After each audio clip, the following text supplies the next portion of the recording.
Liksiğimizle devamlaştırmaya hürmetli vatandaşım. Zor kölemli kriz yetip geldi. Bu yıl Cungo'da iqtisod taraqqiyot to'xtab qoldi. Mavzuli xabar 1-ayning 3-günü Erkinlik Vaqt gazetida e'lon qilinib, shu kuni Dovitor betiga va Netor betiga yetkazdi. Burunla 1998-yili Rossiya paychak bozorining gumron bo'ladiganligi to'g'risida mo'ljallangan Jeb Simmet mundaq ko'rsatdi.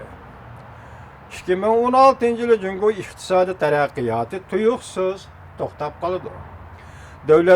Davlat to'liqlama beradigan shirkatlarga yana to'liqlama berish iqtidori bo'lmaydi. Kapitalning tashqariga eqishini qo'shganda xalq pulining qimmati zo'r ko'lamda tuvallaydi. Burun Germaniya bankasida vazifa o'tagan, vazifasidan ayrilib mustaqil tadqiqot shirkati qurgan Simmet mundaq ko'rsatdi. Jungo iqtisodining vaziyati 2008-yili yuz bergan Amerika pul muomala buron chapqunining orpisidagi vaziyatiga o'xshab qoldi. 1997-yili Osiyoda yuz bergan pul muomala buron chapquni orpisidagi Koreyaning iqtisodiy vaziyatiga o'xshab qoldi.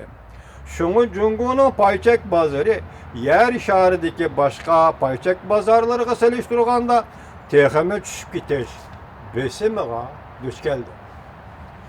Simmet mundaq ko'rsatdi. Bozorning kuchi Jungo hukumati tizginlab turgan iqtisod va kapital oborotining iqtidorini besib ketadi.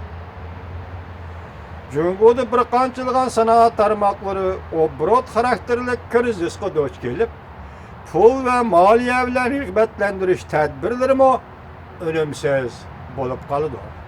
2016-yili kapitalning Jungodan qochib chiqishi besimi texmo o'rlaydi.